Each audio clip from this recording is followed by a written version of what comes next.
Gaaffiin kun dhugaa yookaan soba jechuun deebisiidha. Gaaffiin kun egaa akka siyaasaatti osoo hin taane akka macaafa qulqulluuttidha. Kandaakee kan jedhamtu mootiin Itoophiyaa turte. Kandaakee kan jedhamtu mootii Itoophiyaa turte. Dhugaa moo soba? Deebii sirrii.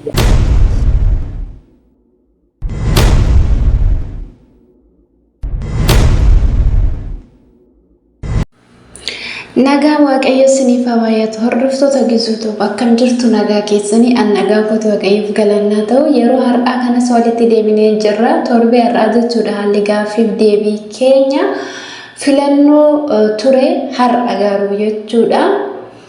Dhugaa yookaan soba jechuudhaani kan nuti waliin ilaallu jechuudha. Gaaffiilee macaafa qulqulluu keessaa akkuma yeroo darbee isinillee akka jabaattanii akka yaaltanii dandeettii keessan foonii fi hafuuraa keessatti akka of madaaltanii abdiin qaba. Akkasuma immoo jabaadhu yaadni kee jajjabinanuu ta'eera keessatti akka of ilaallu dandeettii qabnus akkasuma immoo macaafa qulqulluu akka nu dubbisnu akka of ilaallu akka dubbifannu nu taasisaa jira. Yaadni kee naa jettanii na jajjabeessu keessaniif galatoomaadha.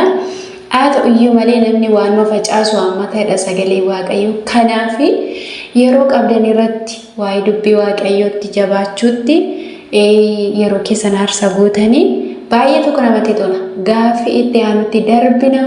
Turtiin keessan abbuma dhumaatti viidiyoo kana wajjin haa ta'u eebbifama. Gaaffiin kun immoo dhugaa yookaan soba jechuun deebisna. Akkas jedha gaaffichi. Museen yeroo ijoollee Yaaqoob eebbisu akka yeeyyii waan qabee ciruuti kan jedhame Asteeridha. Deebii sirrii. dhugaa moo soba? Museen yeroo ijoollee Yaaqoob eebbisu akka yeeyyii waa qabee ciruuti kan jedhame Asteeridha. Deebii sirrii soba. Kunoo uumama 49 boqonnaa 49 lakkoofsa 27 irraa Beniyaamiinidha.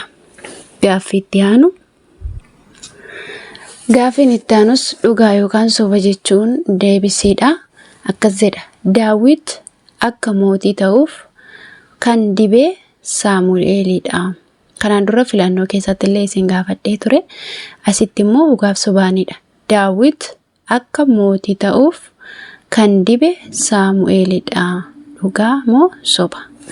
Deebii sirrii. Dhugaa.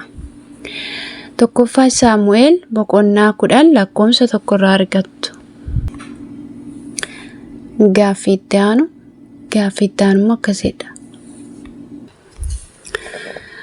Abjuu Nabukadnezar kan hiike Yoosefidha.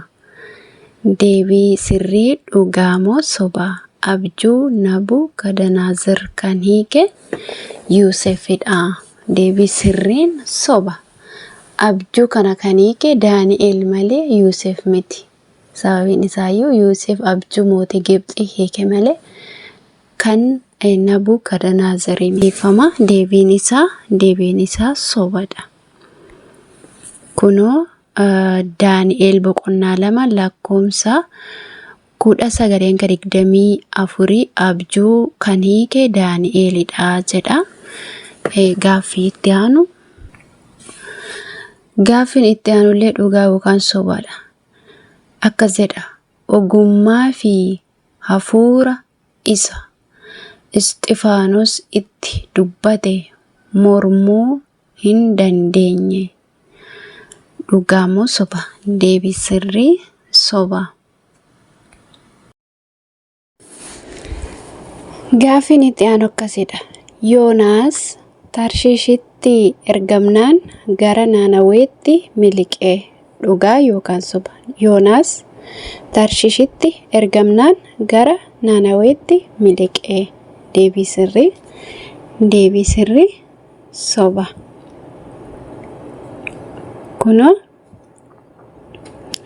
Yoonaas gara Naanaweetti ergamnaan gara Tarshishitti miliqe malee Naanaweetti isinii galee miti. Gaaffichi akka jedhu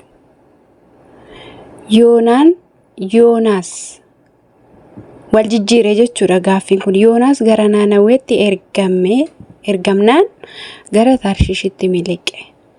Kanaaf deebichi sobaa jechuudha. Achirraati Yoonaas gara Tarshishitti ergamnaan Naanaweetti miliqee jedha. Deebii sirriin garuu Yoonaas gara Naanaweetti ergamnaan gara Tarshishitti miliqee jedha. Gaaffiin itti aanus dhugaamaaf soba akkas jedha. Waldaa kiristaanaa 7 keessaa jaalala kee isa durii dhiisteetta kan jedhame waldaa Efesoonidha. Dhugaa yookaan soba? Waldaa kiristaanaa 7 keessaa jaalala kee isa durii dhiisteetta kan jedhame waldaa Efesoonidha. Deebii sirrii dhugaa. Kunoo mul'ata irratti tokko boqonnaa 2 irraa argattu. Gaaffii itti aanu. Gaaffiin itti aanu akkasidha. Eden keessatti ija isa dhowwame keessaa Hewaaniif kan kenne Addaamidha. Eden keessatti ija isa dhowwame keessaa Hewaaniif kan kenne Addaamidha. Dhugaa yookaan soba? Deebii sirrii soba. Hewaanitu Addaamiif kenne malee Addaamitu Hewaaniif kenne miti. Kunoo uumama Hewaanitu Addaamiif kenne jedha. Uumama 3 jechuudha. Gaaffiin itti aanu akkasidha. Filiiphoos diyaaqonii ture jedha. Filiiphoos diyaaqonii ture. Dhugaa moo soba? Deebii sirrii dhugaa. Hojii ergamoota boqonnaa 7 lakkoofsa 5 irraa argattu. Gaaffiin itti aanu akkasidha. Dhugaamaaf sobadha. Akkasidha. Warri yaadni garaa isaanii qullaa'u haa gammadan isaan jajjabina argatu. Warri yaadni garaa isaanii qulqulluu haa gammadan isaan jajjabina argatu. Dhugaa moo soba? Deebii sirrii soba. Jajjabina argatu otoo hin taane Waaqayyoon ni arguudha. Wangeela Maatewos boqonnaa 5 lakkoofsa 8 irraa argattu. Gaaffiin itti aanu akkasidha. Yeroo bishaan badisaa markaba kan hojjete Looxidha. Dhugaa moo soba? Yeroo bishaan badisaa markaba kan hojjete Looxidha. Deebii sirriin maalidha? Soba moo dhugaadha? Deebii sirriin soba. Loox otoo hin taane Nohedha. Kunoo Nohedha. Uumama 6:13-14 argattu. Gaaffii itti aanu. Gaaffiin itti aanu akkasidha. Barnaabaas jechuun ilma jajjabeessuu jechuudha. Barnaabaas jechuun ilma jajjabeessuu jechuudha. Dhugaa moo soba? Deebii sirriin dhugaa. Hojii ergamoota boqonnaa 4:36 irraa argattu. Gaaffii itti aanu. Gaaffiin itti aanu akkasidha. Waldaa kiristaanaa 7 keessaa bakkalcha barii nan kenna kan jedhanii waldaa Efesoonidha. Waldaa kiristaanaa 7 keessaa bakkalcha barii nan kenna kan jedhani waldaa Efesoonidha. Soba moo dhugaa? Deebii sirrii soba. Waldaa Efesoon otoo hin taane waldaa Tiraatiraati.